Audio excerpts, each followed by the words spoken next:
Écoutez, je vais vous proposer de démarrer ce café Sabre sur le déterminisme du développement, la toxicité des cyanobactéries benthiques en rivière. Voilà, donc pour démarrer, je vais vous rappeler ce que c'est qu'un café Sabre. Ce sont des courtes séquences de présentation et d'échange organisées en visio. Donc on est parti pour une heure d'échange de 13h30 à 14h30. Ça peut décaler un peu d'un quart d'heure, mais pas bien plus. Voilà, le but de ces cafés Zap, c'est de découvrir un outil développé par la communauté scientifique, partager les résultats d'un projet de recherche et d'échanger sur le rapport pour la gestion des cours d'eau et de leur territoire. Pour qui sont faits ces cafés Zabres? Ben, ils sont ouverts certes aux scientifiques, mais également beaucoup aux gestionnaires du bassin du Rhône et d'ailleurs, aux bureaux d'études, aux partenaires du réseau de la ZAB. Quand on conduit une action de recherche, elle met en temps du temps, 3 ans, 4 ans, on en entend parler. Et à un moment donné, c'est bien de pouvoir échanger directement avec les pilotes scientifiques qui les ont conduites, qui les ont accompagnées pour avoir les résultats de ces projets de recherche. Ce café Zabre, il est organisé par la Zabre et le Grès. Donc moi, je suis directrice de la ZAB. La zone atelier bassin du Rhône, c'est un réseau de recherche pluridisciplinaire qui travaille à l'échelle du bassin versant du Rhône. On met en place des programmes de recherche pluridisciplinaires destinés à apporter des outils d'aide à la gestion pour une gestion durable des cours d'eau et de leurs bassins versants. C'est vraiment une dynamique scientifique pluridisciplinaire tournée vers les acteurs. Le Grès, je suis par ailleurs directrice adjointe du Grès. C'est une association dont la vocation est d'accompagner le transfert des résultats produits par les scientifiques aux acteurs de l'eau. On anime des dispositifs de recherche. On se dit que c'est intéressant le plus vite possible qu'il y ait des échanges pour que les connaissances produites soient transmises sur le terrain, en ayant une bonne écoute d'ailleurs des acteurs du territoire qui ont aussi des très bonnes connaissances de leur territoire. Ce café Sabre, il a le soutien de l'Agence de l'eau, Rhône-Méditerranée-Corse, d'EDF et de la CNR. Il fait partie de 2 programmations qui s'inscrivent en résonance avec la Journée mondiale de l'eau, vous savez, a lieu le 22 mars. Tout d'abord, la semaine de l'eau organisée par l'école universitaire de recherche H2O et de ses partenaires. C'est une fenêtre sur les connaissances produites par cette communauté scientifique dont fait partie la ZABRE à l'échelle lyonnaise et qui travaille sur l'eau. C'est aussi, cet événement est inscrit aussi dans la semaine de l'eau, tous concernés par l'au-delà, organisée par les acteurs publics de l'eau, que ce soit l'État, les départements, tout ce qui est les chambres du commerce industrie, métiers, artisanat et agriculture. Voilà, c'est le cadre de ce café Zabre. Quelques petites règles du jeu. Nous enregistrons les interventions. Si vous avez des questions, vous pouvez les poser dans le chat et nous remonterons vos questions à l'issue des présentations. C'est moi qui remonterai les questions.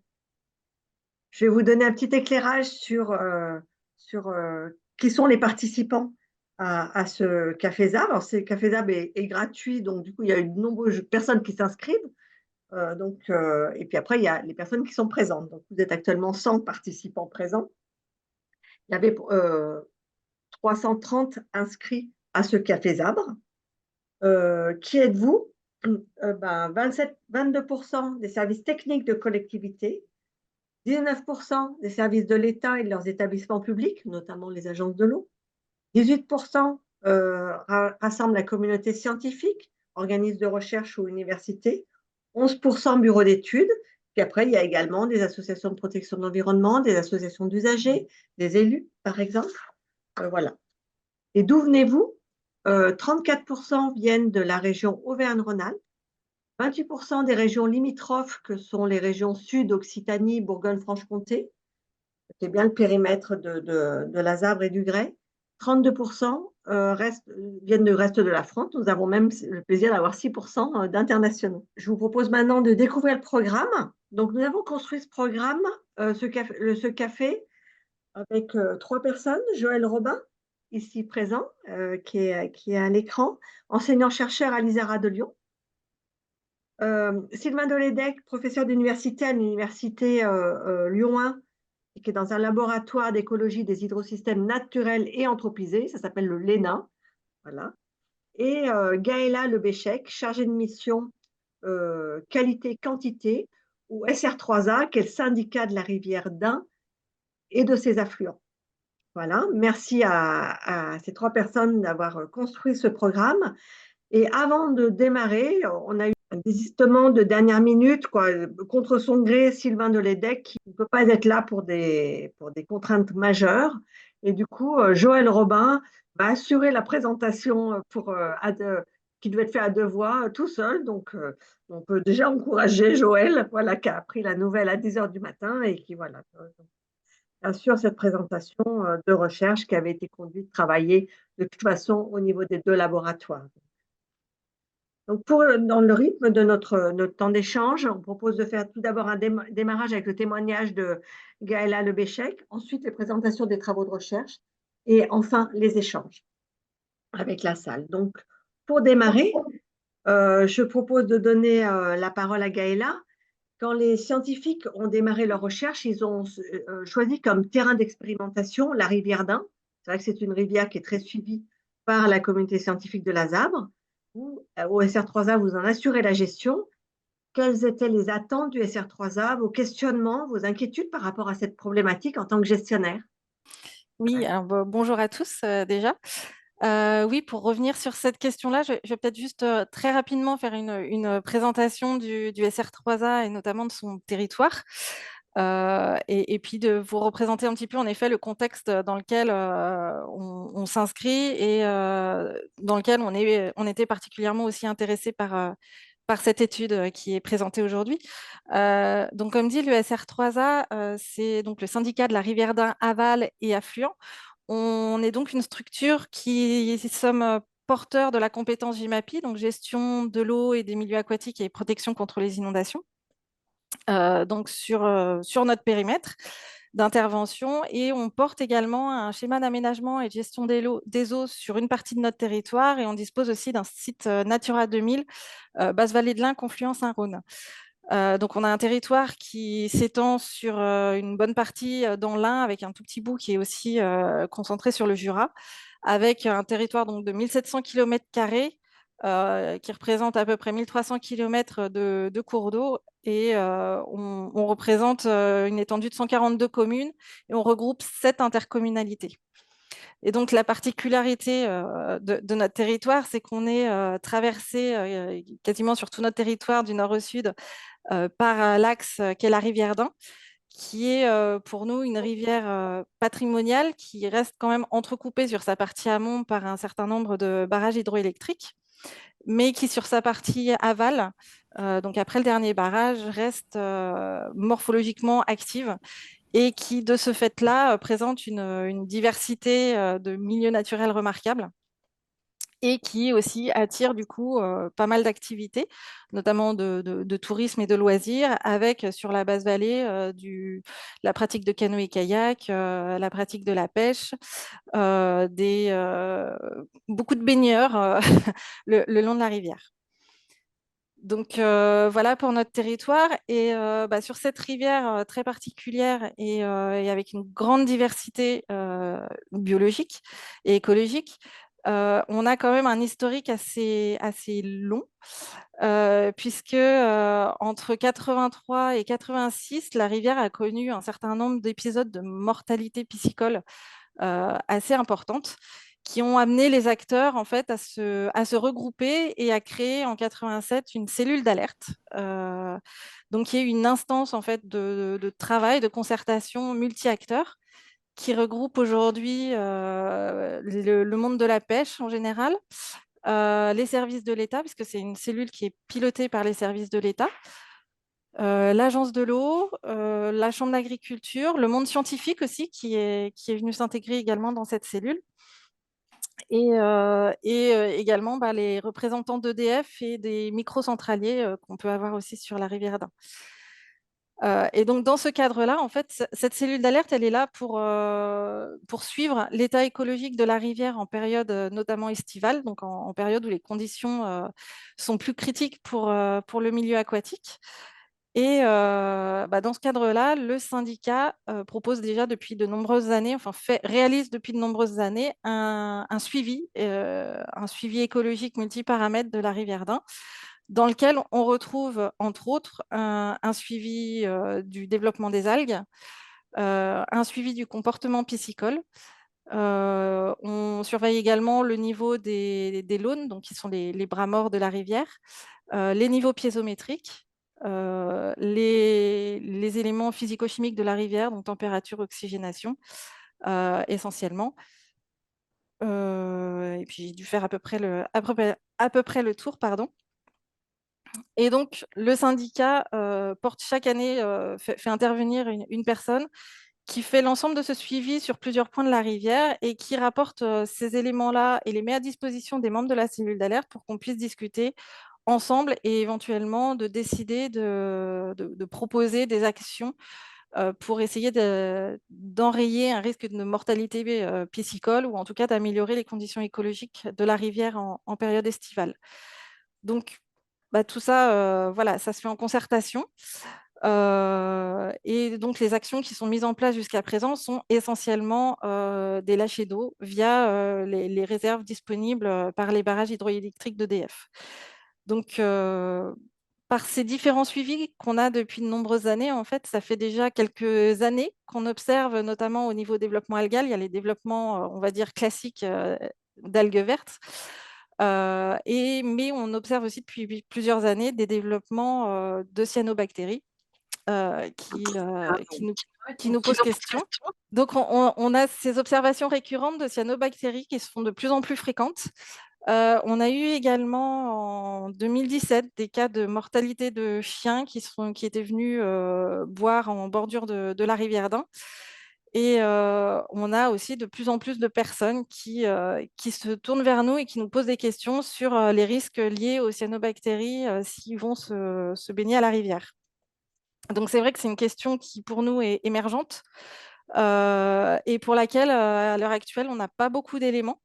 Et c'est ce en quoi cette étude-là nous intéressait particulièrement puisque pour pouvoir aussi affiner et intégrer à nos réflexions sur les actions qu'on mène en période estivale, sur les lâchers, etc., on a besoin aussi de savoir un petit peu comment se développent ces cyanobactéries.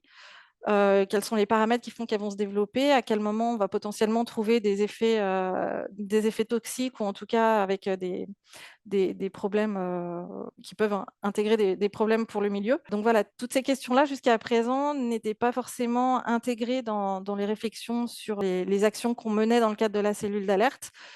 On se pose de plus en plus la question et on est content de voir que on va peut-être pouvoir avoir des éléments à intégrer à ces travaux. D'autant plus qu'avec le réchauffement climatique à annoncer, dans lequel on est déjà, la diminution des débits qui est également annoncée avec un réchauffement de l'eau, c'est une problématique qu'on va retrouver malheureusement et très probablement de plus en plus fréquemment et potentiellement dans une mesure de plus en plus importante. Donc, c'est en quoi le syndicat a souhaité pouvoir s'investir aussi dans cette étude-là pour avoir essayer d'avoir en tout cas des débuts de réponses concrètes qu'on pourrait intégrer aux actions qu'on mène et aux réflexions en général sur les actions de gestion de milieu. Merci beaucoup, Gaëlla. Donc, pour ce suivi écologique, tu le fais juste sur quelle distance, le suivi des paramètres écologiques Alors, des... ouais, le Juste, suivi juste des paramètres, il est essentiellement fixé sur la basse vallée de l'Ain, donc à l'aval du dernier barrage, et on est à peu près sur 50 km de cours d'eau. Merci beaucoup. Merci. Et donc maintenant, je laisse la parole à Joël pour partir à la découverte des processus de développement des cyanobactéries benthiques. Tu vas déjà nous dire ce que c'est et savoir si on peut prédire leur développement et leur toxicité. Je te laisse partager ton écran. Donc bonjour à tous. Je vais me faire le seul orateur de cette présentation. Cette présentation sur le déterminisme des cyanobactéries benthiques et des toxines qui leur sont associées. Ça fait déjà quelques temps qu'il y a eu une soutenance de thèse d'IA Travail, la thèse de Charlotte Robichon, qui visait effectivement à travailler sur cette problématique de toxicité des cyanobactéries benthiques. Alors, il faut savoir que ce travail a été financé par le processus H2O Lyon de l'Université de Lyon et la Fondation Pierre Véraud pour la partie, j'allais dire, humaine, partie dépenses du soutien de thèse pour Charlotte, et puis pour des aspects fonctionnement consommables par le syndicat de rivière 1 aval affluent, l'Agence de l'eau, l'EDF, la Fédération de pêche de l'Ain. Et donc, cette thèse a été encadrée par Sylvain de l'EDEC et moi-même. Donc, en fait, déjà, on peut recadrer un peu la problématique des cyanobactéries. Ces cyanobactéries, en fait, on connaît bien le déterministe, enfin, on connaît un peu mieux le déterminisme de leur développement quand elles sont pélagiques, c'est-à-dire, en gros, quand elles sont présentes dans l'eau, dans les plans d'eau notamment. Vous savez qu'il y a des fermetures de baignade chaque année à ce niveau-là. Alors que les benthiques, en fait, sont un peu moins connus et notamment sur le déterminisme de leur développement. On sait pour autant que ces cyanobactéries planctoniques produisent un certain nombre de toxines différentes, des toxines dermatotoxiques, hépatotoxiques, neurotoxiques. Et puis, on connaît aussi les biofilms à cyanobactéries benthiques dans le sens où elles produisent des intracellulaires, mais plus neurotoxiques. Enfin, en tout cas, c'est ce qu'on en ressort puisque les principaux phénomènes et épisodes de toxicité sont révélés au travers de l'immortalité de chiens ou autres mammifères, comme en parlait Gaëla juste avant. Donc, ces cyanobactéries benthiques, en fait, c'est bien le sujet de notre travail et déjà, on va redécrire un peu où elles sont et comment elles partagent le milieu avec un certain nombre d'autres compétiteurs potentiels ou, disons, voisins de quartier, hein, puisque dans le biofilm que vous avez à la surface des galets ou sur la surface d'autres structures dures, hein, qui peuvent être présentes dans une rivière, eh bien, à cette surface, vous avez effectivement un développement de biofilm alors caractérisé par toute une diversité d'organismes, des bactéries, des algues dont les cyanobactéries si on les classe dans les algues. Et puis ces cyanobactéries, effectivement, vont mi-algues, mi-bactéries, hein, donc ont toute leur place dans ce biofilm et vont se développer avec une capacité à faire la photosynthèse, avec la capacité à produire des structures de résistance qu'on appelle les akinettes en ras, là, dans la photo. Et puis, un certain nombre d'avantages compétitifs qui peut être présent, notamment la capacité à fixer l'azote atmosphérique, bien que on verra que c'est pas forcément celle qu'on trouve dans les cyanobactéries benthiques.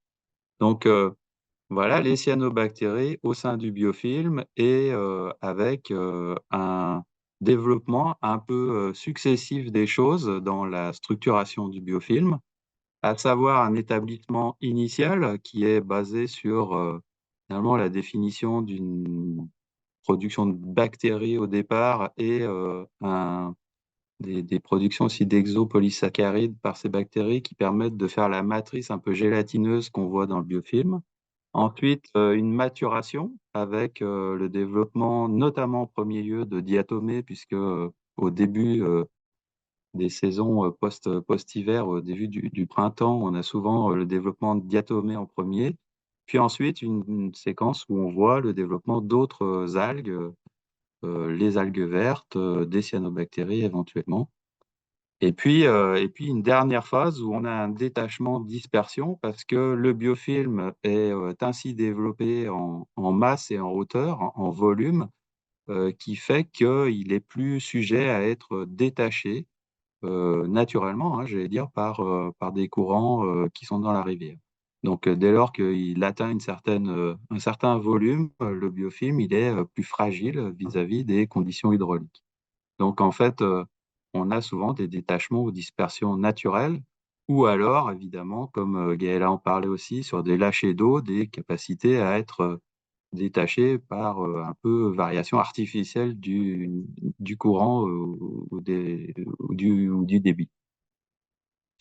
Alors, on voit quand même, dans la littérature, que, ces cyanobactéries benthiques ont une certaine plasticité.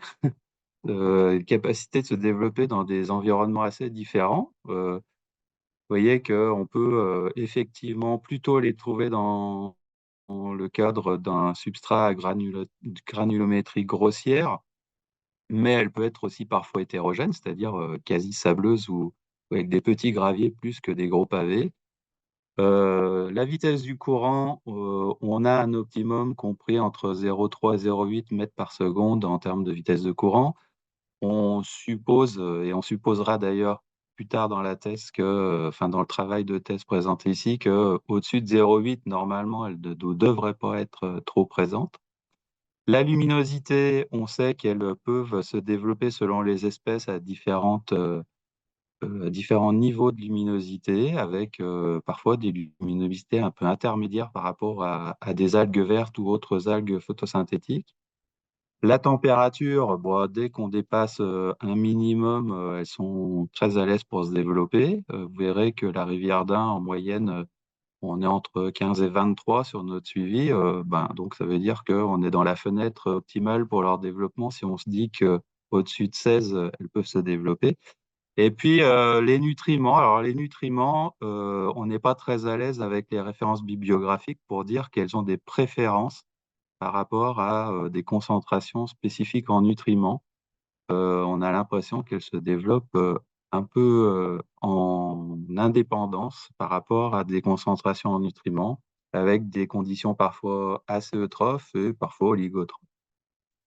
Ce qu'on voit aussi, c'est qu'elles peuvent avoir une compétition assez forte avec notamment les algues vertes, enfin, les chlorophycées dont parlait Gaëla aussi, un développement classique en rivière, mais une compétition potentielle entre cyanobactéries et chlorophycées.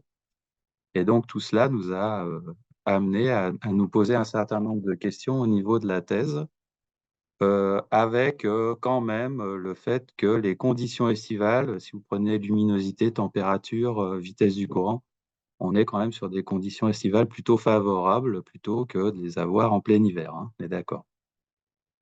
Vous voyez aussi que l'intérêt du sujet, il est récent, c'est-à-dire que finalement, depuis 2007, où on a eu des premières mortalités de chiens en France, et globalement, c'est un peu le début des années 2000 qui a voulu vraiment une intensification de la recherche sur cette problématique cyanobactérie benthique. Donc, ce n'est pas un fonds de recherche tout nouveau, mais il n'est pas très vieux non plus. Alors, dans cette thèse, on a abordé 3 problématiques sous forme de 3 axes. Le premier axe consiste à étudier le déterminisme du développement des cyanobactéries benthiques dans rivière. Donc, j'y reviendrai. Le deuxième axe vise à déterminer aussi quand est-ce qu'on a une production d'anatoxines en fonction d'un certain nombre de paramètres environnementaux aussi. Et puis le troisième axe vise de lancer une étude sur l'impact sur les macro-invertébrés benthiques.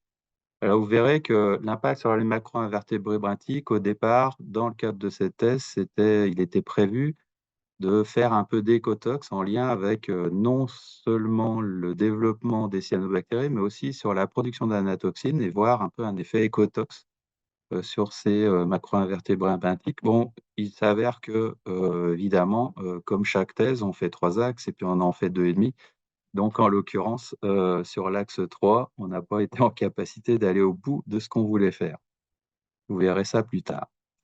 Donc, le site d'étude, eh bien, c'est ce qu'a décrit aussi Gaëla tout à l'heure. On est à l'aval du dernier barrage qui est sur la rivière d'Ain, en gros entre Pont-d'Ain et l'embouchure vers le Rhône, avec la cellule d'alerte qui nous a renseigné effectivement sur la présence régulière de cyanobactéries, avec un rapport fait par Sylvain Deledec et consorts, dont moi, sur une première analyse un peu écologique du fonctionnement de la rivière et qui nous permettait de voir qu'il y avait quand même une quantité, une concentration et une quantité non négligeable de cyanobactéries benthiques, avec parfois des biomasses assez conséquentes localement. Donc ce rapport, il fait suite à un travail qui a été fait entre 2013 et 2016. Et puis donc des cas d'intoxication, notamment en 2017, cas d'intoxication de chiens. Donc un milieu avec une eau relativement claire, assez claire, enfin vraiment une rivière qui est plutôt une eau plutôt très claire, des activités de baignade, un bassin versant assez agricole. Voilà, en gros, les grandes caractéristiques de la rivière et de son bassin versant, là où on l'a étudié. Et donc, sur cette rivière, on a fait un protocole, on a appliqué un protocole d'échantillonnage lié à 4 stations différentes. Euh, et donc, dans ces stations, on a donc Pondin, Buchin, Giron et Saint-Jean-de-Niod. Donc, vous voyez que c'est quatre stations un peu différentes avec des conditions différentes. Alors, je ne vais pas pouvoir tout vous dire sur ces stations-là, mais effectivement, euh, une, euh, un lit plutôt assez creusé sur une partie du lit et finalement assez superficiel, enfin, avec une eau qui passe aussi avec une profondeur de 10 cm. Donc, vous voyez un gradient aussi de profondeur sur chacune de ces stations de 20 cm à 90 cm environ. Là où on a pu aller prélever nos chères cyanobactéries benthiques.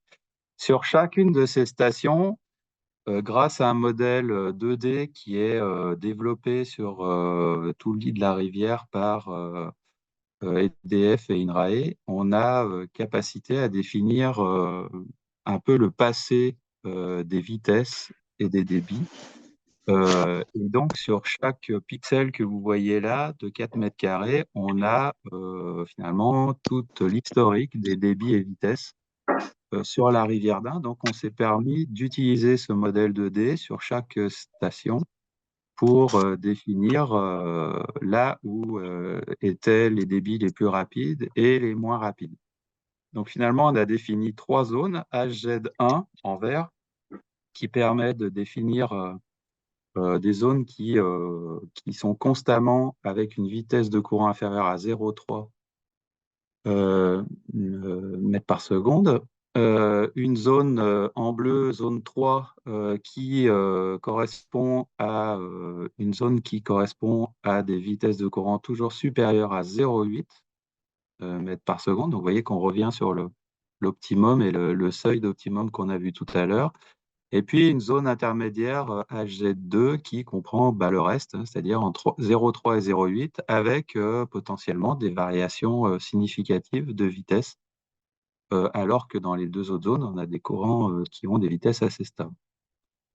Donc, sur ces 3 zones et au sein de ces 4 stations, si vous suivez, on a prélevé sur des placettes de 4 mètres carrés, 3 galets au hasard.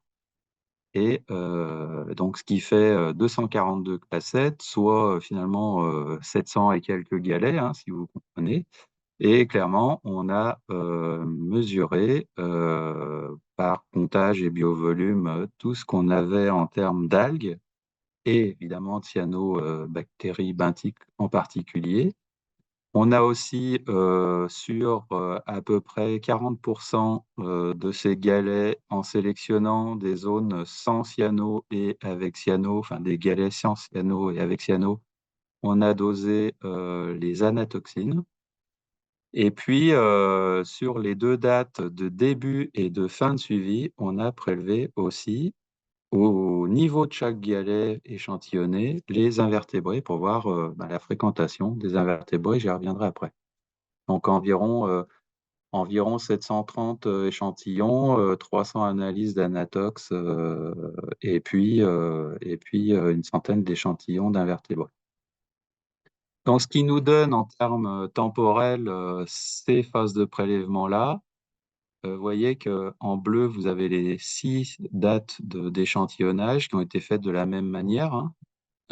Donc, une début juin, une fin juin, 3 mi-juillet à fin juillet et une fin août, en lien avec, premièrement, les variations de débit et deuxièmement, en lien aussi avec les variations thermiques qu'on a pu observer en continu sur la rivière. Donc, si je prends les résultats de l'axe 1 maintenant, dans nos échantillons, on a trouvé déjà 4 genres de cyanobactéries potentiellement productrices d'anatoxines. Donc là, on se recentre vraiment sur juste les cyanobactéries qui sont anatoxiques. Et excepté lors de la première phase d'échantillonnage en juin, finalement, on observe, grâce à cette photo là qui reprend finalement les biovolumes que vous avez dans chaque zone HZ1, 2, 3 et pour chaque date, on retrouve que le biovolume médian de cyanobactéries benthiques observé en zone 1 est inférieur à celui de la zone 2, voire celui de la zone 3, et notamment pour les dates de juillet-août. Il n'y a qu'une date, effectivement, c'est celle de la première en juin, où on a un biovolume qui est supérieur en zone 1 par rapport aux deux autres dates. Donc ça veut dire que là, déjà, on a un problème sur notre hypothèse qui est ciblée au départ dans cette diapo, qui est finalement les cyanobactéries benthiques seraient limitées par les contraintes hydrauliques et les forts débits. En fait, là où il y a les moins forts débits, c'est là où il y en a le moins. Et donc on commence à infirmer cette hypothèse. Hypothèse à nouveau infirmée si on regarde le second graphique qui étudie la relation entre le débit maximum observé les 15 derniers jours avant nos échantillonnages. Je prends l'exemple de début juin, 69 mètres cubes par seconde. Là, on est sur un débit maximum observé 15 jours avant qu'on vienne ce jour de début juin, qui était le 3 juin, si je me rappelle bien. Et donc finalement, on essaye d'observer aussi ces variations hydrauliques significatives et l'impact qu'elles ont. Et en fait, on se rend compte que ces débits maximums semblent limiter le développement des cyanobactéries benthiques lors des deux premières dates de début et fin juin, avec un 69 mètres cubes enregistré et un 125 mètres cubes enregistré. Mais finalement, elles n'ont pas l'air d'avoir trop d'impact ensuite, et notamment en fin de suivi, quand on a quasi un 100 mètres cubes par seconde. Donc ça veut dire que globalement, c'est pas si simple de dire que au-dessus de tel débit ou au-dessus de telle vitesse de courant, on n'a plus de cyano. Donc première chose, on hypothésait de les trouver facilement en zone 1, un peu en zone 2, pas en zone 3. C'est pas l'inverse, mais finalement, elle nous étonne un peu. La deuxième hypothèse, c'est qu'on pensait qu'il y avait un effet température sur le développement des cyanobactéries, et on se rend compte que la température max, c'est là où j'ai ciblé avec une flèche, observé, c'est pour le dernier prélèvement de juillet qu'on a fait. Et là, on se rend compte que c'est bien aussi là qu'on a le maximum de biovolume dans toutes les zones à cette date-là. Donc, on valide de manière assez statistique la variation de température qui peut éventuellement favoriser le développement des cyanobactéries benthiques, quand bien même, et je l'ai dit tout à l'heure, on a une variation que de quelques degrés entre les phases de prélèvement les plus froides et les plus chaudes. Donc, à relativiser quand même. Mais finalement, le fait d'avoir une petite variation de température fait que si c'est significatif, c'est vraiment qu'il y a un effet. On peut le voir aussi comme ça. La troisième hypothèse, c'est que on pensait au regard de la bibliographie que nos cyanobactéries benthiques seraient peu impactées par les concentrations en nutriments.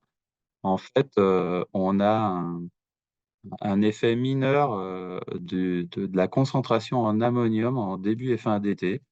Alors début, c'était début juin, et puis la fin d'été, c'est fin août, le dernier point de nos prélèvements, là que vous voyez en bleu à droite sur le diagramme du haut. Et donc, on suppose que là, si on a un effet nutriment via, là, pour le coup, ce qui sort statistiquement, c'est la teneur en ammonium, c'est sans doute en lien avec une phase d'implantation ou, comme fin août, de réimplantation, puisque vers le 15 août, grâce à des lâchers un peu violents, la rivière avait quand même été nettoyée. Enfin, en tout cas, les galets étaient très propres. Par contre, on est aussi dans une situation de rivière où les concentrations en nitrate et en phosphate sont non limitantes pour le développement des algues en général et des cyanobactéries en particulier. Donc, c'est peut-être aussi normal qu'on ne voit pas spécifiquement des choses à ce niveau-là. Donc, on valide, mais on valide juste le fait qu'on a une relation, un lien entre la teneur en NH4 et le développement des cyanobactéries benthiques. Ça reste quand même à prouver d'une manière plus forte, avec plus de données et dans différentes situations. Une autre hypothèse, c'était que les cyanobactéries benthiques étaient limitées par une compétition potentielle. Alors, on a regardé quel processus de compétition pouvait s'établir déjà au sein de la rivière en général, sachant que là, très largement, c'était les algues qui étaient en cause, et derrière, une compétition liée à la communauté algale dans le biofilm, de manière plus précise, donc. Et donc, on se rend compte que il y a deux dates de juillet là qui correspondent, les deux dernières dates de juillet qui correspondent à des situations où on a un faible développement de cyanobactéries benthiques dans la zone 1, et a priori, c'est lié à un fort développement de chlorophyte, d'algues vertes dans cette même zone. Donc là aussi, on se dit que dans certaines situations environnementales, notamment faible profondeur et faible vitesse de courant, on a des chlorophytes qui peuvent largement dominer les cyanobactéries. Et quand bien même on est dans un optimum thermique, comme on en a parlé juste avant. Donc on valide aussi que potentiellement, en tout cas dans certains cas, on a une action de la compétition. Donc si on essaye de conclure sur ce déterminisme des cyanobactéries benthiques dans la rivière d'Ain, on se rend compte que les conditions hydrauliques on propose des conditions défavorables, surtout sur la phase d'établissement du biofilm à cyanobactéries, début juin ou fin juin, que en même temps, on a éventuellement un impact de la concentration en ammonium à cette même période, impact positif. Après, côté mois de juillet, on se rend compte que le côté thermique peut avoir aussi ses effets, notamment quand on dépasse des seuils thermiques, et on voit très bien que là, c'est vraiment la température qui peut driver le développement et la hausse du biovolume de cyanobactéries benthiques. Mais en même temps, dans certaines zones, et notamment dans la zone HZ1, la plus lente en courant, eh bien, on se rend compte qu'on peut avoir une compétition importante. Et puis, à la fin, à la phase d'un réétablissement du biofilm, on peut retrouver des conditions analogues au départ, avec notamment l'influence de l'ammonium. Donc, vous voyez que c'est pas si simple que ça que de décrire le déterminisme des cyanos. C'est plutôt un processus qui, à chaque phase, à chaque période d'établissement ou de maturation, de détachement, et je me rétablis, eh bien, à chaque fois, il y a des paramètres qui peuvent agir de manière plus ou moins contradictoire, et en tout cas qui n'ont pas le même effet au cours du temps. Alors, ce qu'on voit quand même au niveau opérationnel, et on en reviendra là-dessus, c'est que on a des lâchers d'eau d'algues qui sont insuffisants pour les cyanobactéries. Les lâchers qui sont faits pour les cyanobactéries, on a vu qu'à 100 mètres cubes secondes, elles étaient encore capables de se maintenir. Alors, c'est lié au fait qu'il y a pas mal de micro-habitats qui peuvent être derrière cailloux et qui finalement ne, ne ressentent pas ce 100 mètres cubes secondes, mais on peut aussi affirmer que ces lâchers d'eau qui correspondent en gros, je crois que 100 mètres cubes secondes, c'est à peu près le débit moyen de la rivière en question. Ben, on n'est pas forcément à l'optimum pour arracher ce biofilm. Voilà, donc je passe très rapidement à l'axe 2. Sur la production d'anatoxine, donc là, on est sur les conditions environnementales qui permettent le développement de la production d'anatoxine, et voir si les concentrations en anatoxine sont liées à certains facteurs environnementaux. Donc, la première chose qu'on peut dire ici, c'est qu'on pensait que peut-être que cette sécrétion, enfin, cette production puis sécrétion d'anatoxine, mais surtout production intracellulaire, hein, avait un rôle écologique, qu'elle favorisait l'implantation de ces cyanobactéries benthiques. Et en fait, on a émis l'hypothèse que finalement, ces teneurs en anatoxine étaient potentiellement plus élevées au début du cycle de développement. Chose qu'on voit clairement que ce n'est pas forcément le cas, puisqu'on n'a pas de lien spécifique entre les concentrations en anatoxine à gauche, en microgrammes par gramme de poids sec, et le biovolume mesuré en cyanobactéries potentiellement productrices d'anatoxine. Donc là, c'est juste les anatoxiques potentiels. Et donc, on voit que c'est pas si simple de voir une relation, enfin, il n'y en a même pas, statistiquement. Au passage, on voit quand même en haut dans le petit cercle qu'on peut avoir des concentrations en anatoxine qui sont parfois conséquentes, et donc avec quand même un début de risque toxique avéré, euh, si tant est que l'aléa du broutage ou disons de la fréquentation par les chiens venait à se faire au moment T et à l'endroit X. Donc, plus élevé au début du cycle de développement, cette production d'anatoxine, ben non, pas forcément. C'est pas ce qu'on voit ici en tout cas. Et puis ensuite, on a étudié plusieurs hypothèses en lien avec les autres paramètres environnementaux. Donc là, je peux vous décrire un peu, ce que contient cette figure. Cette figure, elle présente le lien statistique. Alors, c'est des analyses statistiques qui ont été faites avec un système d'équations différentielles, ça s'appelle un modèle SEM, qui permet d'établir les liens alors, entre l'anatoxine en bas, hein, ATX, et tous les facteurs environnementaux qui ont été mesurés dans la rivière et dont on a donc les informations. Et vous voyez que la première chose, c'est que statistiquement, hein, il n'y a pas de lien statistique entre la présence, enfin, le biovolume de cyano potentiellement anatoxique et la concentration en anatoxine. Ce qui veut dire qu'on peut avoir de faibles biovolumes et de fortes concentrations en anatoxine et inversement. Donc ça, c'est quelque chose qui est moins démontré. Enfin, dire, sur les cyanopélagiques, on savait qu'il y avait quand même un lien potentiel. Alors, il n'est pas si linéaire que ça, mais un lien entre le biovolume de cyanobactéries que vous retrouvez et les toxines que vous mesurez. Bon, là, ce n'est pas le cas. C'est-à-dire que on peut avoir des choses assez contrastées entre le biovolume et la production d'anatoxine. Donc, on n'a pas de lien avec le biovolume de cyanobactéries. C'était une hypothèse qu'on avait, qui avait déjà été soulignée dans la bibliographie et qu'on valide.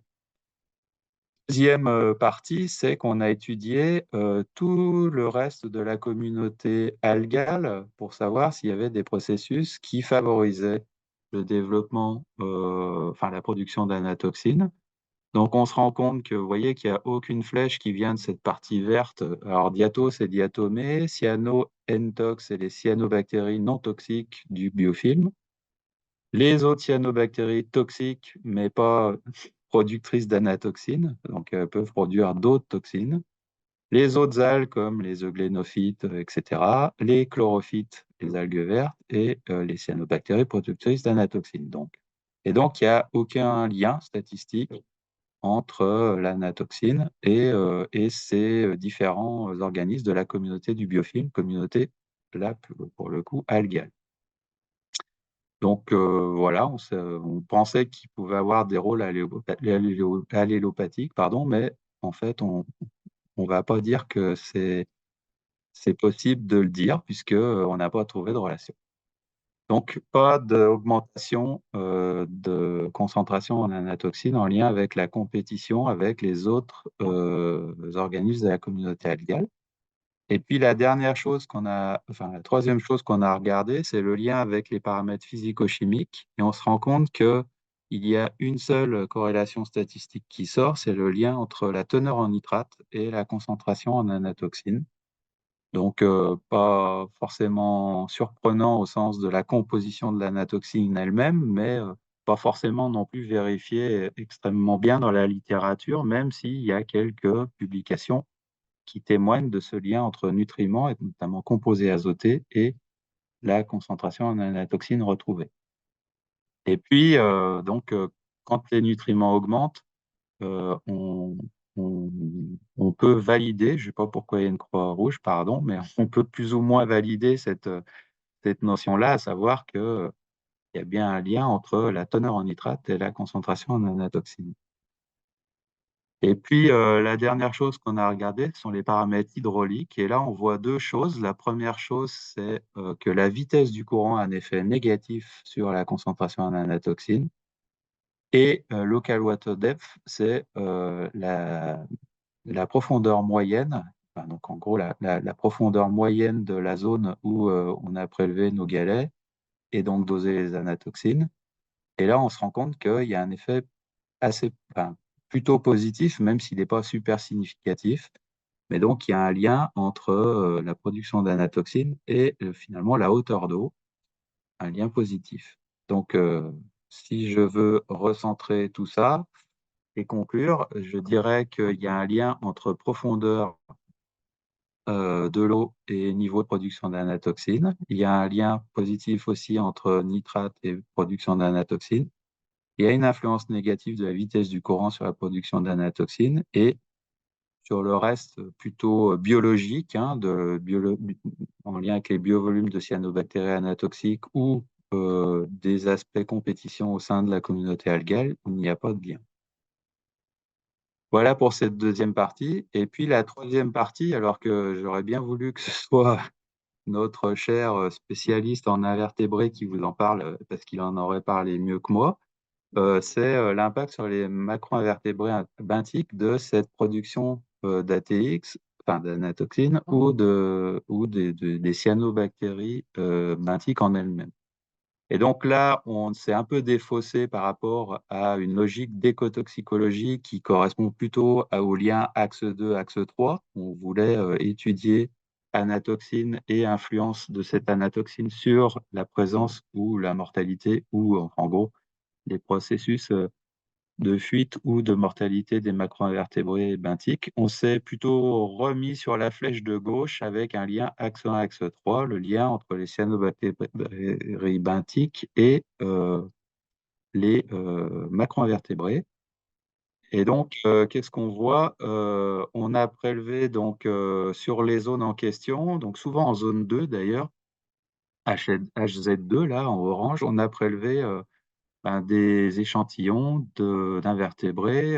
À chaque fois qu'on a levé un galet, on avait notre sorbeur pour récupérer aussi les invertébrés vraiment au lieu spécifique de chaque galet prélevé. Et on a évidemment déterminé les macroinvertébrés et comme on a dosé les anatoxines, on a une idée aussi, mais on ne pourra pas en parler aujourd'hui, ça c'est sûr, mais on a une idée potentielle du lien anatoxine et présence de macroinvertébrés. Là, ce qu'on essaye de recentrer comme débat, c'est est-ce que déjà ces biofilms à cyanobactéries font fuir les macroinvertébrés et si potentiellement ils sont un obstacle au broutage, c'est-à-dire que ces biofilms à cyanobactéries ne sont pas broutés.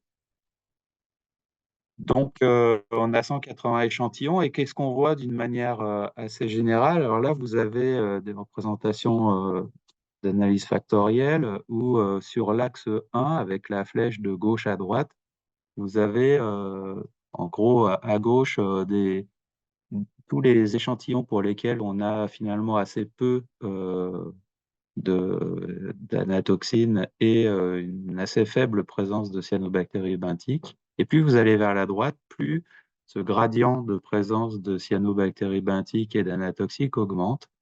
Et ce qu'on voit, c'est que chez certains, alors on a pris quelques exemples, hein, on a encore beaucoup de travail à faire là-dessus, mais pour Bétis, par exemple, on voit qu'elle est à peu près finalement, dans le centre de la carte factorielle, Bétis, c'est un éphémère, donc on n'a pas spécialement d'impact. de la présence de cyano ou éventuellement d'anatoxine. Mais surtout, donc, on va rester sur le biovolume de cyano.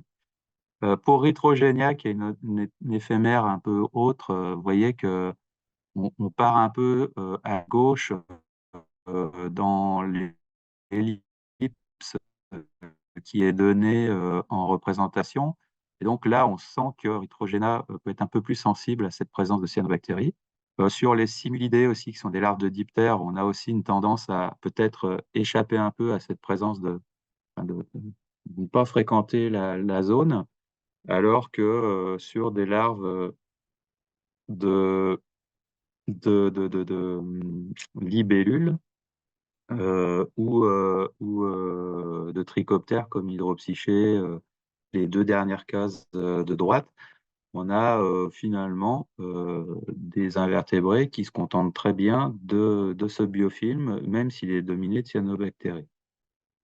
Donc ça nous a posé quelques questions et finalement on se rend compte que ici, en reprenant l'analyse statistique par modèle SEM qu'on a fait au départ, on se rend compte que finalement il y a des relations plutôt positives, que ce soit début juin ou fin août, aux deux dates de prélèvement des macroinvertébrés.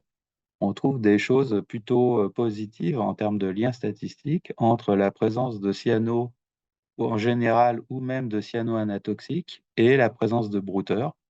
Donc finalement, est-ce que ces brouteurs évitent ou pas ces biofilms à cyano? Ben, a priori non, de ce qu'on en voit. Et peut-être même qu'ils les broutent tranquillement, comme d'ailleurs certains le prouvent dans la bibliographie. Donc ça veut dire qu'il n'y a pas un effet d'évitement de ce broutage. Voilà, il y a aussi des travaux en écotox qui sont faits pour voir comment potentiellement ces macroinvertébrés ont des processus de détoxification, hein, c'est-à-dire qu'ils pourraient avaler le biofilm et pas être intoxiqués, en l'occurrence par ce biofilm. Donc, si on a à travailler sur des perspectives sur ce travail, je n'en ai plus pour longtemps, Anne. La perspective opérationnelle majeure pour la gestion du risque lié aux cyanobactéries benthiques, c'est bien sûr de mettre en œuvre un suivi de surveillance, donc avec un suivi visuel permettant d'anticiper les périodes à risque et sans pour autant supposer que les biofilms, vous l'avez vu, se développent toujours dans les mêmes zones. C'est pas ce qu'on a vu du tout. C'est très très variable spatialement.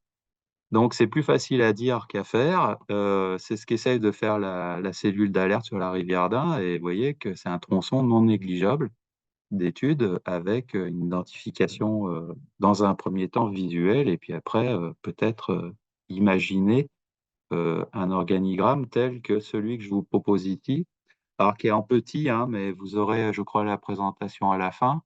Donc, l'ANSES a développé un protocole de surveillance. Alors évidemment, c'est des surveillances, notamment côté droit pour l'ARS, qui sont liées à des activités de baignade notamment.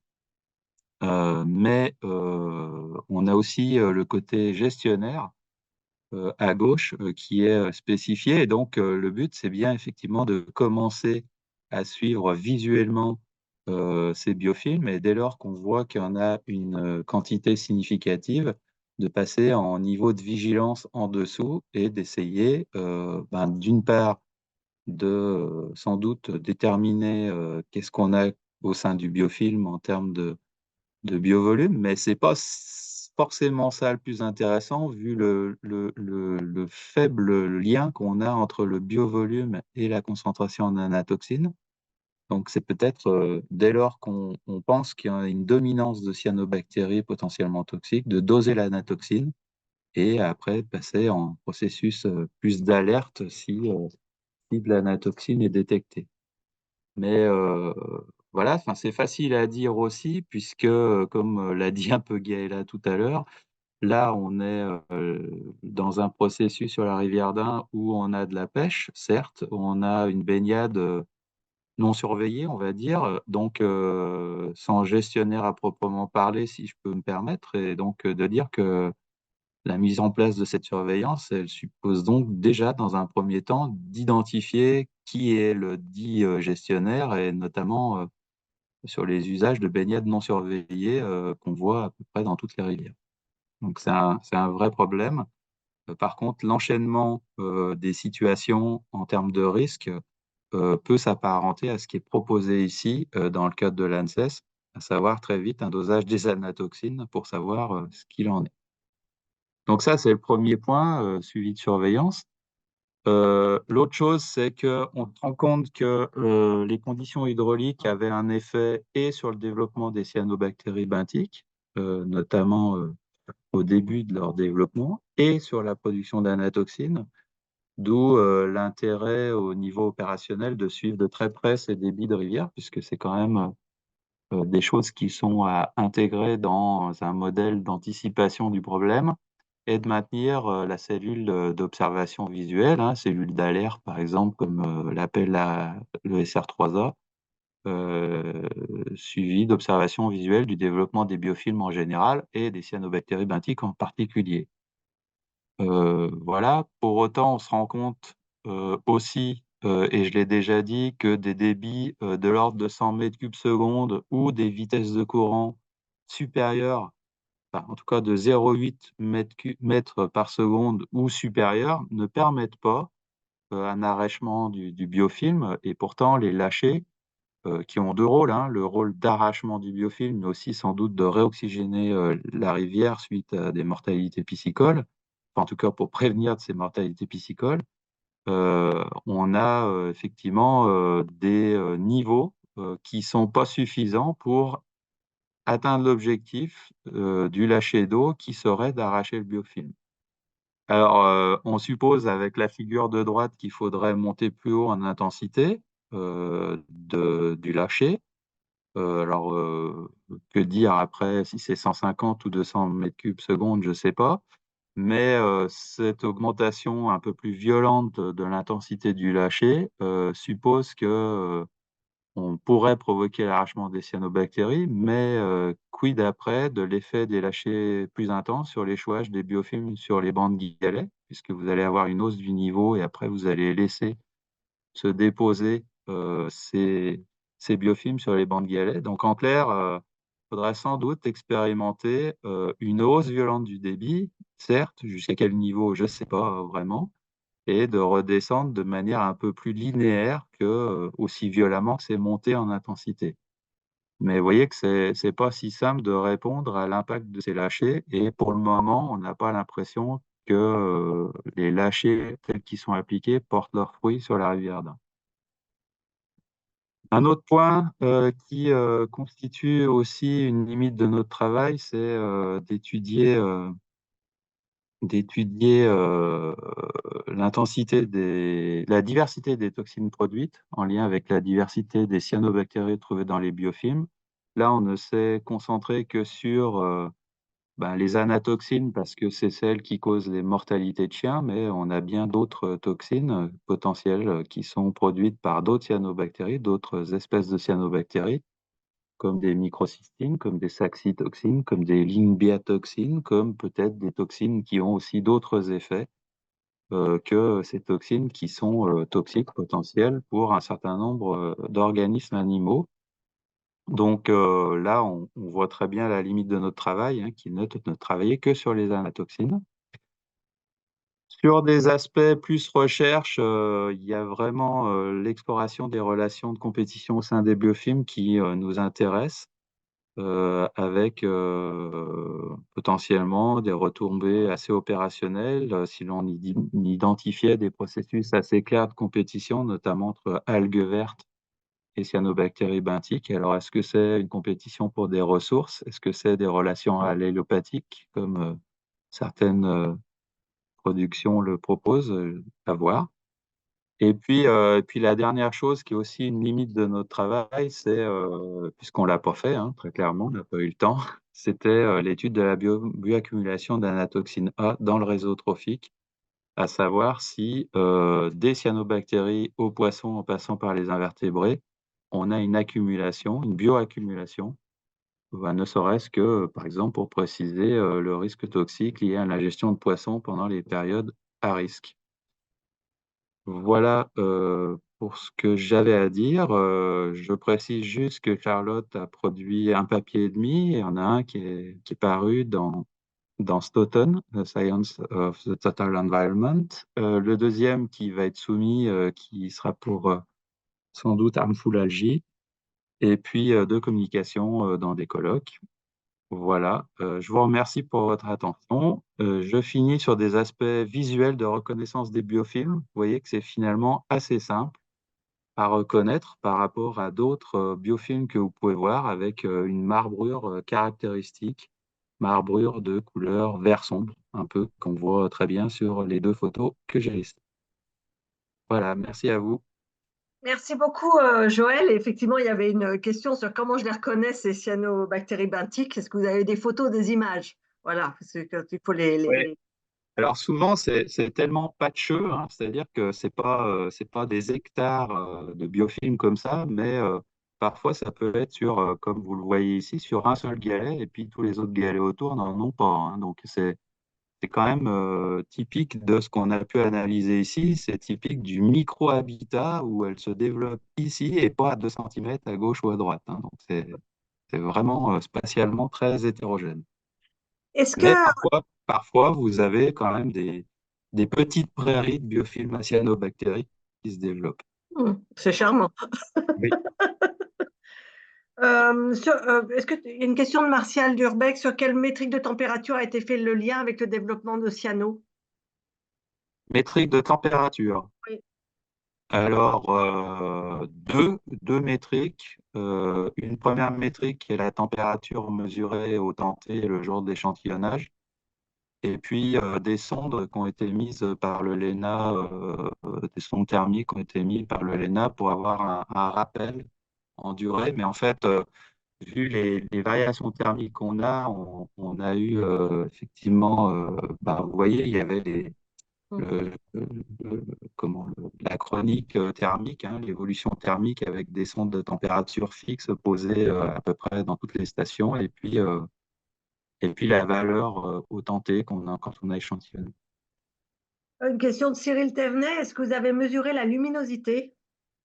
Parce que ça faisait partie des critères que tu donnais au départ. Oui, alors on a mesuré la luminosité à l'aide d'une sonde PAR, donc qui mesure les radiations photosynthétiquement actives. Donc on mesurait effectivement à la profondeur où on allait prélever nos galets, on mesurait quelle intensité lumineuse qui sert finalement à gérer la photosynthèse on avait. Bon, là, on peut aussi faire un papier rien que là-dessus, mais on n'a pas eu le temps non plus de le faire, mais clairement, on a 700 relations entre des niveaux de luminosité et des concentrations en anatoxines. Ça, j'en ai parlé, parce qu'il y a peut-être un effet lumière, mais aussi des biovolumes. Donc, on se rend compte que les cyanobactéries sont assez vite concurrencées à faible profondeur, mais à profondeur intermédiaire, elles sont quand même assez compétitives. Mm. OK. Euh, Comme l'heure tourne, il y avait une question autour de, en fait, il y a une question de vos suivis, notamment dans l'axe 2, autour du déterminisme de la production d'anatoxine. C'est des suivis qui sont sur une période courte. Est-ce qu'il peut y avoir des suivis sur plusieurs années? Puis d'un autre côté, et là, qui sont faits par les scientifiques, alors que du côté du syndicat de la basse vallée de l'Ain, vous avez aussi vos suivis écologiques multiparamètres de la rivière d'Ain dans le cadre de la cellule d'alerte. Comment on fait le lien après plus largement entre vos suivis scientifiques et comment les gestionnaires de cours d'eau, de plans d'eau, peuvent adapter, mettre en place des suivis peut-être moins fins, quoi, pas scientifiques, de gestionnaires, mais comment on peut faire le delta entre les deux? Alors, c'est une bonne question. C'est vrai que on n'est pas très loin d'un dispositif de suivi visuel au départ qui permet de suivre différentes zones caractéristiques de la rivière. On a vu que nos zones H1, 2, 3, ben finalement, c'est pas si simple parce qu'on pensait qu'en bordure de rivière, nos cyanos pousseraient bien. Et en fait, c'est pas le cas. Elles sont plutôt dans une profondeur intermédiaire, comme je viens de le dire, et à des vitesses de cours intermédiaires aussi, voire dépassant 0,8 mètres secondes parfois. On en a trouvé 1,2 mètres secondes. Donc, en fait, c'est un peu moins simple à suivre que ce qu'on pensait. Clairement, on pensait qu'elle se contingenterait quand même sur des zones, j'allais dire, à accès visuel facile, alors qu'on peut tout à fait la retrouver un peu plus en zone intermédiaire, je dirais pas centrale du lit, mais intermédiaire. Donc, un vrai questionnement qui est que le suivi visuel, ben, ça veut dire qu'il faut faire des transects. Enfin, je ne sais pas si Gaëlla peut rajouter des choses, mais ce serait intéressant de voir comment il faut. Je crois qu'il y a des transects qui sont faits.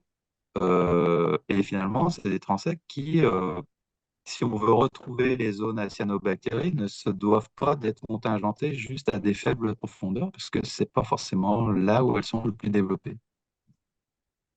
Oui, pour compléter du coup ce que nous on fait dans le cadre de la cellule d'alerte en termes de suivi, on a deux types de suivi hein, jusqu'à présent. On en a un qui est un suivi, ce qu'on appelle par placette, où là on ne rentre pas dans l'eau, on a juste des zones en fait de la rivière qu'on observe et sur lesquelles on détermine à peu près, on va dire, le développement, l'évolution du développement algal pendant la saison à chaque passage. Et puis, on a en effet la possibilité de réaliser des transects. On a trois secteurs en fait qui étaient identifiés pour réaliser ces transects dans la rivière, où là, en effet, ben, on traverse vraiment la rivière. On note chacune des types d'algues qu'on rencontre avec à peu près leur taux de présence à la surface des galets. Et voilà, d'une fois sur l'autre, bah, on évalue l'évolution qu'il y a eu de- d'une, euh, d'un transect à un moment donné sur la rivière, enfin, dans un temps donné, sur une période de 3 semaines, un mois après. Mais par contre, on n'a pas beaucoup plus que ça, on n'a pas une méthode hyper scientifique, il faut être clair, pour faire ces suivis-là. Et on est aussi contraint J'avais le en termes, casque. on est aussi Et j'avais contraint enlevé le en termes casque, de... j'entends Ah, bien. Est-ce que vous pouvez enlever votre Mm. micro pour ceux qui parlent autres que Gaëlla et Joël? Merci. on est aussi contraint en termes de temps et de moyens pendant la période estivale, où il faut aussi des temps de réaction assez courts, etc. Donc voilà, il y a une petite logistique quand même. Ça demande une certaine logistique qui peut être limitante pour réaliser ces suivis. Et puis, comme dit, nous, on a trois secteurs identifiés. Aujourd'hui, voilà, on fait que sur ces trois secteurs-là. Donc, c'est sûr qu'au regard des 50 km de rivière qu'on suit, ça fait peu. Et il y a certainement des zones peut-être de développement qui sont préférentiellement ailleurs et qu'on ne voit pas. Mais clairement, la méthode des transects me semble un bon compromis pour identifier spatialement. Alors certes, pas partout, hein, on peut pas, mais dans certaines zones, on peut se dire bah, il y a telle ou telle activité et ça semble quand même opportun de savoir s'il y a un risque toxique. Ou alors, c'est des zones à risque comme la rivière d'Ain et la cellule d'alerte à identifier. Je pense que la méthode des transects est sans doute le meilleur compromis, transect transversal hein, sur la rivière, pour ne pas se contingenter à certaines zones, mais plutôt essayer d'avoir une vision un peu macro par rapport à des variations de débit, de vitesse. Qu'en est-il de la toxicité des cyanos et de la sénescence? Tu as des C'est éléments? l'essence des cyanos. Ouais. Euh, Bah là, pour le coup, on n'a pas assez, je pense, de points pour savoir vraiment si on était en sénescence. Il faut savoir aussi que la rivière d'Ain, elle a des lâchers d'eau réguliers. Donc, la maturation du biofilm, tel que je vous l'ai présenté au début, souvent, elle est pas atteinte forcément. On a des biofilms qui sont jeunes, parfois en maturation, mais certainement pas matures. Donc, c'est la limite aussi de notre échantillonnage. sur cette rivière-là qui est très très régulée au niveau hydraulique. Et donc on n'arrive pas à voir s'il y a un effet de la sénescence de ces biofilms dans le sens où tous les 3 semaines, 4 semaines, on a quand même un lâcher d'eau qui essaye de provoquer l'arrachement. Donc, même si cet arrachement, il est pas tout à fait atteint, parce qu'on voit très bien que les biofilms restent en place, il y en a quand même une partie qui doit être touchée. Donc, c'est pas simple à voir. Et sur le côté sénescence, oui, on sait que les toxines intracellulaires, bah, elles peuvent être libérées. Alors, mangées par un chien, ça vous comprendrez que oui, ça c'est voilà. Mais elles peuvent être libérées dans la rivière quand elles sont sénescentes et en lyse. C'est-à-dire qu'elles sont lisées. Alors, elles peuvent être lisées par le lâcher lui-même, hein, finalement, qui peut les, les tuer, ces cellules, mais aussi par une voie naturelle qui serait la sénescence qu'on ne voit pas malheureusement sur cette rivière, ou très très peu à mon avis. Est-ce que sur la rivière d'Ain, il y a de la prévention faite par rapport pour les activités touristiques sur la rivière d'Ain par rapport à cette problématique de cyano? C'est une question plutôt à Gaëlla. Oui, alors jusqu'à présent, il y en avait pas spécifiquement. L'année où on a observé en effet, les cas d'intoxication de chiens, il y a eu un travail qui a été fait par l'ARS et de communication auprès des communes, notamment les communes concernées, pour mettre des petits affichages. Les dernières années, je crois que pareil, l'ARS avait dû transmettre des sortes de petits flyers sur les précautions à prendre lorsqu'on va se baigner ou des choses comme ça, mais on n'a pas plus que ça en termes de prévention. En termes, par rapport au SR3A, c'est pas non plus directement notre rôle sur les aspects sanitaires, Mm. mais voilà, après, on essaye de rester vigilant en tout cas, et nous, de faire remonter quand on voit, quand on observe ces cyanobactéries dans la rivière, de faire remonter aussi au service sanitaire pour que ça puisse éventuellement être pris en compte dans un suivi particulier. Ok, merci beaucoup. C'est Là, des choses, enfin, pour finir, c'est des choses qu'on voit sur les plans d'eau de loisirs, baignade, qui est finalement rentré assez vite dans les mœurs dès le début des années 2000 avec un suivi de surveillance, un organigramme qui décide ou non du maintien des activités ou pas. Sur une rivière, je parlais du gestionnaire, je parlais aussi des activités touristiques qui sont finalement surveillées ou pas, validées ou pas, non surveillées, un peu sauvages. C'est un vrai souci de gestion. Et là, c'est de l'ordre finalement de l'organisation humaine autour de cette problématique plus que du risque en lui-même avant tout. d'accord, parce qu'en fait, derrière ces cyanos, quoi, il y a une angoisse, quoi, il y a une angoisse. Ça fait peur. Je vois un message du coup, ça mérite éclairage, information en tout cas du public. Les intoxications viennent de l'absorption d'eau ou du biofilm directement? Est-ce que dans un milieu courant, les toxines peuvent être en quantité suffisante pour être toxiques pour l'humain? Ah, je confirme que dans les cas d'intoxication aiguë, hein, où on voit un chien boire dans une rivière et mourir en quelques minutes ou dizaines de minutes, parce que c'est le cas, c'est une neurotoxine qui bloque la transmission nerveuse. Donc, cette anatoxine, elle est assez violente pour finalement empêcher les muscles de, de s'activer. Et le cœur est un muscle, comme je dis. Donc, a priori, il y a une mort rapide.